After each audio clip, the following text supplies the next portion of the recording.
Conta um Conto apresenta O Exorcista, de William Peter Blatty. Narração de Marcelo Fávaro. No primeiro vídeo narrado, o padre Carras havia chegado à casa de Regan para conhecê-la. Continue com o segundo vídeo. O empregado olhava para ele intensamente. "O senhor é o padre?" perguntou ele. Carras assentiu e olhou rapidamente para a porta do quarto de Regan. A voz irada havia sido abruptamente substituída pelo berro estridente de um animal, que poderia ser um bezerro, um bode ou sei lá o quê. Carras sentiu algo na mão. Olhou para baixo. "Essa é ela", disse Chris. "É a Regan." Ofereceu a ele uma foto e ele a pegou. Menina, muito bonita, sorriso doce. "Foi tirada há 4 meses", disse Chris distraída. Pegou a foto de volta e fez um movimento de cabeça em direção à porta do quarto. "Agora, vai lá dar uma olhada nela." Chris se recostou na parede ao lado de Cal e, olhando para baixo, com os braços cruzados, disse com desânimo: "Eu vou esperar aqui." "E quem é que está lá dentro com ela?" perguntou Carras.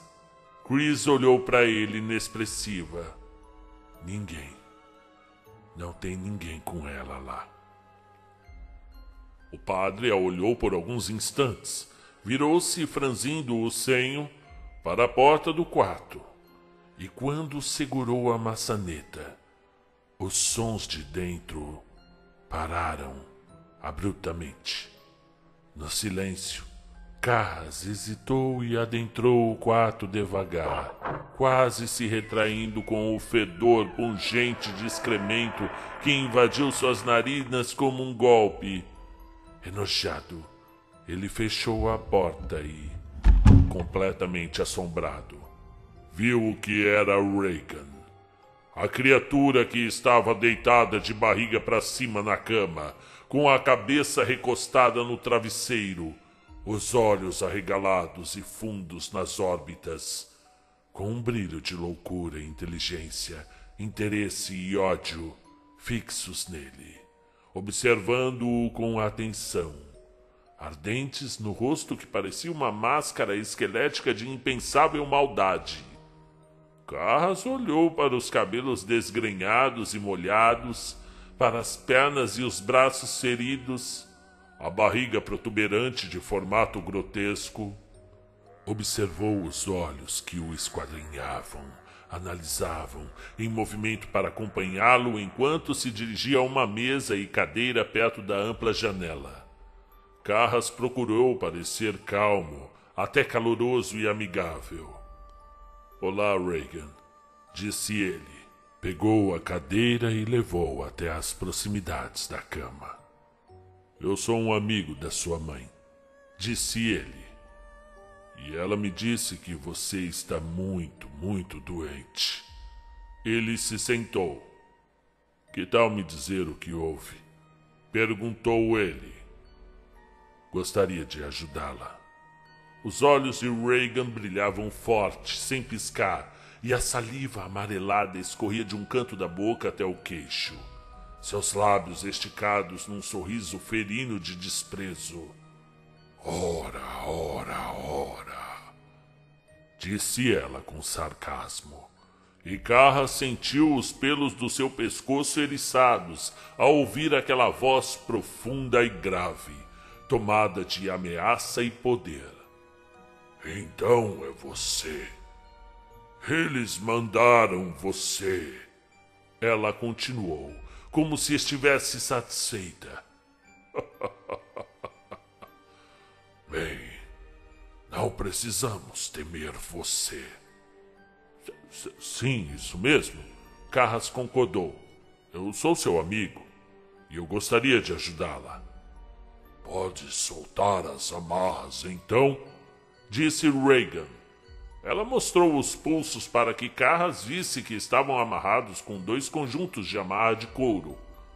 As amarras estão desconfortáveis? Extremamente. São um incômodo infernal. Os olhos brilharam.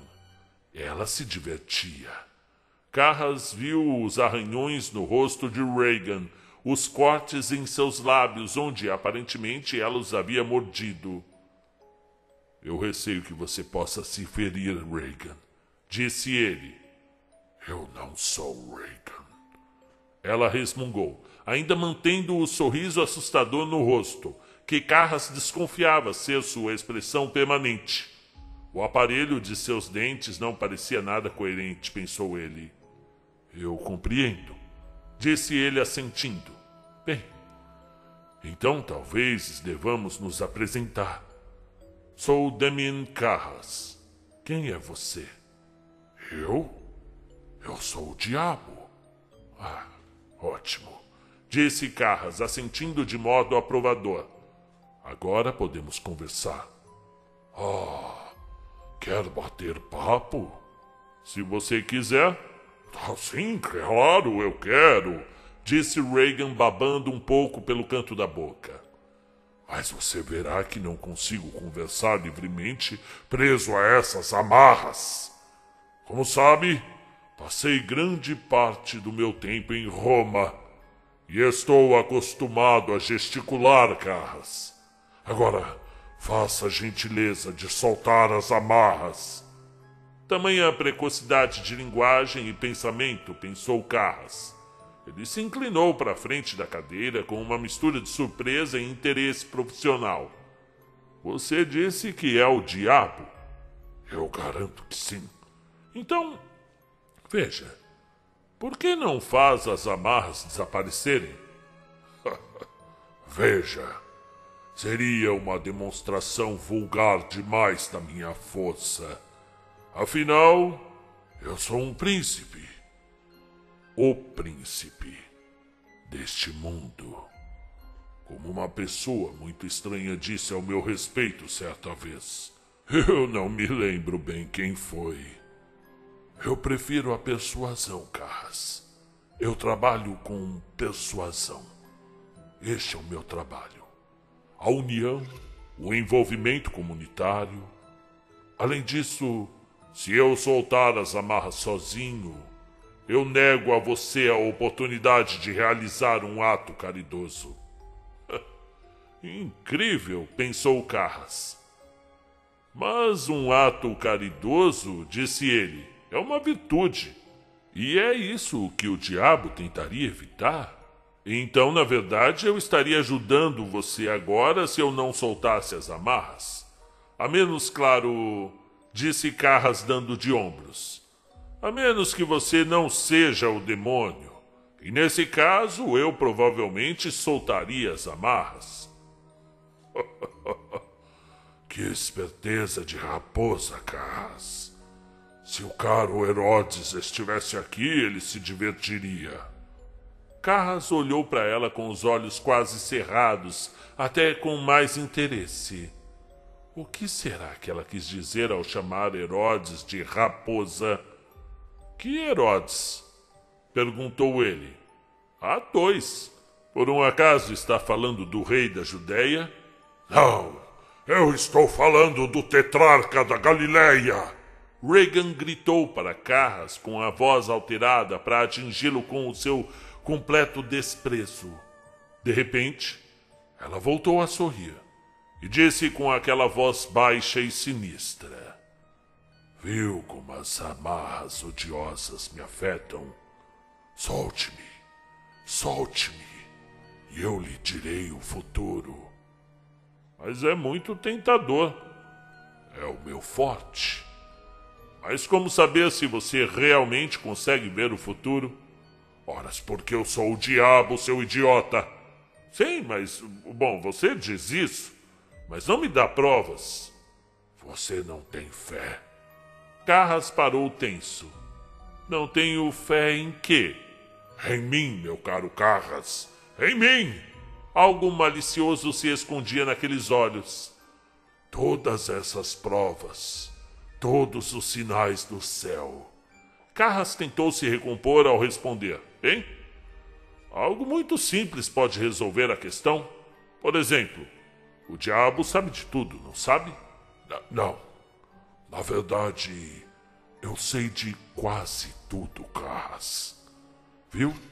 Eles dizem que eu sou orgulhoso. Eu não sou orgulhoso. E agora o que pretende, espertinho? Diga. Bem, eu pensei que, sei lá, pudéssemos testar o tamanho do seu conhecimento. Muito bem, então. Como é? O maior lago da América do Sul? Disse a coisa em forma de Reagan com os olhos arregalados. É o Lago Titicaca, no Peru. Isso basta? Na verdade, eu terei de perguntar algo que apenas o diabo saberia. Ah, entendo. Como o quê? Onde está Reagan? Ela está aqui. E onde é aqui? No chiqueiro. Quero vê-la. Por que, Carras? Você quer comê-la? Solte essas amarras e eu deixarei você fazer isso. Eu quero ver apenas se você está me dizendo a verdade. Deixe-me vê-la. Ah, Carras, ela é muito suculenta, disse Reagan, remexendo-se, passando a língua pilosa nos lábios secos e rachados. Mas ela não sabe conversar, meu amigo. Recomendo que continue conversando comigo. Bem, está claro que você não sabe onde ela está, disse Carras, dando de ombros. Então, ao que parece, você não é o diabo. Eu sou! Reagan vociferou com um solavanco para frente, o rosto retorcido de ódio. Carras estremeceu quando a voz assustadora reverberou nas paredes do quarto. Eu sou! Bem, então me deixe ver, Reagan. Assim você provaria. Existem maneiras muito melhores. E eu vou mostrar. Quer ver? Vou ler a sua mente. Disse a criatura Reagan, sibilando furiosamente. Pense num número. Entre 1 e 100. Mas isso não provaria nada. Eu teria que ver Reagan. Abruptamente ela riu, recostando-se na cabeceira da cama. Não. Nada provaria qualquer coisa que fosse a você, Carras. É por isso que eu adoro todos os homens razoáveis. Que esplêndido. Muito esplêndido mesmo.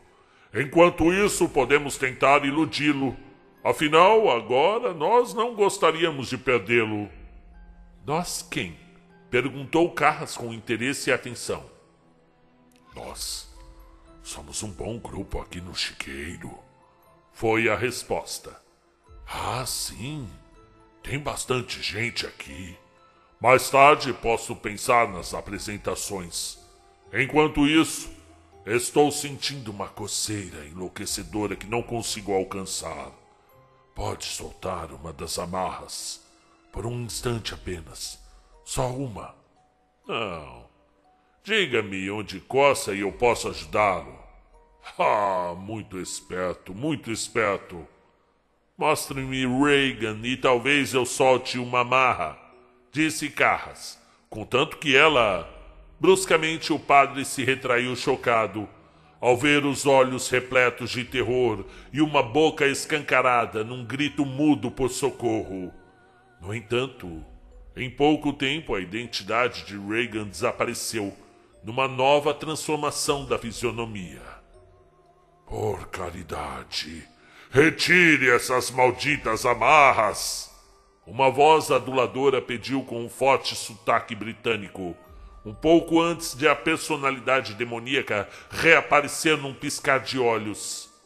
Será que você poderia ajudar um ex-coroinha, padre? E então a criatura jogou a cabeça para trás, rindo de modo estridente e descontrolado.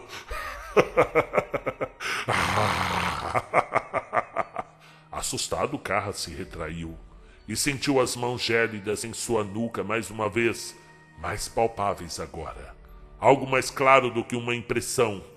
A criatura Regan irrompeu o riso e olhou para ele com olhos assustadores. Está sentindo suas mãos geladas? Ah, por acaso sua mãe está aqui conosco, Carras? Gostaria de deixar um recado a ela? Cuidarei que ela o receba. E então, de repente, Carras saltou da cadeira ao desviar de um jato de vômito lançado em sua direção. Sujou uma parte do seu casaco e uma de suas mãos.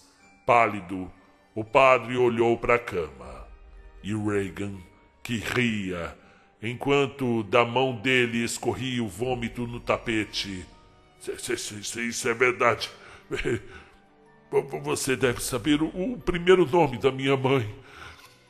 Eu sei. E qual é? A criatura silvou para ele, com os olhos brilhando de loucura, e a cabeça se mexendo de um lado para o outro, como de uma cobra. O que é isso? Perguntou Carras, com os olhos revirando, dentro das próprias órbitas. Regan gritou como um bezerro, um urro irado que reverberou no vidro das amplas janelas. E durante um momento, Carras observou. Depois olhou para a própria mão e saiu do quarto. Chris se afastou rapidamente da parede ao ver assustado o casaco do jesuíta. O que aconteceu? Ela vomitou? Tem uma toalha? Perguntou Carras. Tem um banheiro aqui, disse Chris depressa, apontando para uma porta no corredor. Cal, entre e dê uma olhada nela, disse olhando para trás, enquanto seguia o padre para dentro do banheiro. Eu sinto muito, ela exclamou. O jesuíta caminhou até a pia. A senhora a mantém sob o efeito de tranquilizantes? Chris abriu a torneira e respondeu. Sim, claro. O Librium. Tire o casaco e lave-o aqui. E qual é a dosagem? Perguntou Carras ao tirar o casaco com a mão esquerda, que estava limpa. Eu vou ajudá-lo. Chris puxou a parte inferior do casaco para cima.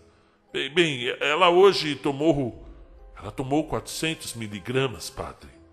400? Chris levantou o casaco até o peito dele. Sim, foi assim que eu consegui amarrá-la. Todos nós juntos tivemos que... A senhora deu 400 miligramas de uma vez? Ela está muito forte, padre. O senhor não vai acreditar. Levante os braços, por favor. Certo. Ele levantou os braços e Chris tirou o casaco. Abriu a cortina do chuveiro e o jogou na banheira. Eu vou pedir para Willie que lave o seu casaco, padre. Ela se sentou à beira da banheira e pegou uma toalha cor-de-rosa num suporte, cobrindo a mão, sem querer, a palavra Regan bordada em azul marinho. Eu peço desculpas. Não tem problema. Não precisa se desculpar, ora, disse Carras, que desabotoou a manga direita da camisa branca e a rolou, expondo pelos castanhos num braço musculoso. E então perguntou. Ela tem se alimentado? E colocou a mão embaixo do jato de água quente para limpar o vômito. Não, padre. Apenas sustagem quando ela está dormindo. Mas ela arrancou a sonda. Arrancou? Quando? Hoje. Atordoado, Carras lavou as mãos com sabonete e, após uma pausa, disse com seriedade. Sua filha precisa realmente estar num hospital. Chris abaixou a cabeça. Eu não posso fazer isso, padre, disse ela com a voz baixa. E por que não? Eu não posso. Ela sussurrou. Ela fez algo, padre. Eu não posso correr o risco de mais alguém descobrir. Nem um médico, nem uma enfermeira, ninguém. Franzindo o senho, Carras fechou a torneira. E se alguém, digamos, fosse um criminoso? Perturbado, ele olhou para a pia, segurando as bordas. Você tem dado sustagem a ela e o Librium, os remédios. Nós mesmos. O médico dela nos ensinou como fazer. Mas vocês precisam de prescrições. Bem, o senhor pode resolver isso, não é, padre? Com a cabeça rodando, Carras virou-se para ela, com as mãos erguidas, e viu o olhar assustado de Chris. Ele assentiu em direção às toalhas que ela segurava e disse: "Por favor." Chris olhou para ele de modo inexpressivo e perguntou: "O quê?" "A toalha, por favor," disse ele baixinho. "Ah, sinto muito." Muito rapidamente, Chris entregou a toalha a ele, e enquanto o jesuíta secava as mãos, ela perguntou com dificuldade, aquela curiosidade cheia de ansiedade: "Então, padre, como ela está? O senhor acredita que ela está possuída?" "E o que a senhora sabe sobre possessão?" Apenas o pouco que li, algumas coisas que os médicos me disseram." "Quais médicos?" Da clínica. Da clínica Beringer." "Compreendo," disse Carras assentindo. Ele havia dobrado a toalha e agora a colocava com cuidado no suporte. E perguntou: "A senhora é católica?" "Não, eu não sou." "E sua filha?" "Também não." "Qual religião, então?" "Nenhuma." Carras olhou para ela com atenção. "E por que a senhora me procurou, então?" "Porque eu estou desesperada," respondeu Chris com a voz trêmula. "Eu pensei que os psiquiatras a tivessem aconselhado a me procurar." Eu não sei o que estava dizendo. Eu estou praticamente maluca." Carras se virou e, dobrando os braços e recostando-os no balcão de mármore branco da pia, olhou para Chris e disse: "Veja, a única coisa que eu me preocupo é fazer o melhor para sua filha. Mas direi desde já que, se a senhora está procurando um exorcismo como forma de cura autossugestiva, seria melhor se tivesse recorrido a atores, senhora McNeil, porque as autoridades da Igreja Católica não acreditarão nisso, e a senhora vai ter perdido um tempo muito precioso." Carras sentiu as mãos tremerem levemente. "O que há de errado comigo?" pensou ele. "O que está acontecendo?" "Na verdade, é senhora McNeil," disse Chris, corrigindo-o com rispidez. Carras suavizou seu tom. "Eu sinto muito. Mas seja um demônio ou um problema mental, farei o que for possível para ajudar a sua filha. Mas preciso saber a verdade, toda a verdade. É importante. É importante para Regan, senhora McNeil. Nesse momento eu estou perdido. Eu estou completamente assustado com o que eu acabei de ver. O que eu acabei de ouvir no quarto da sua filha. A gente pode sair desse banheiro e conversar lá embaixo?" Com um breve sorriso, Carras estendeu a mão para ajudar Chris a se levantar. "Eu aceito um café." "Eu aceitaria um drink." Fim do segundo vídeo sobre O Exorcista. São só trechos que eu vou contando no decorrer do tempo. No decorrer dos anos, aliás. E caso você queira ler toda a história, aconselho-o a adquirir o livro. Eu não estou fazendo nenhum tipo de propaganda porque não ganho para isso. Mas a história é boa e é muito bem escrita. Até a próxima.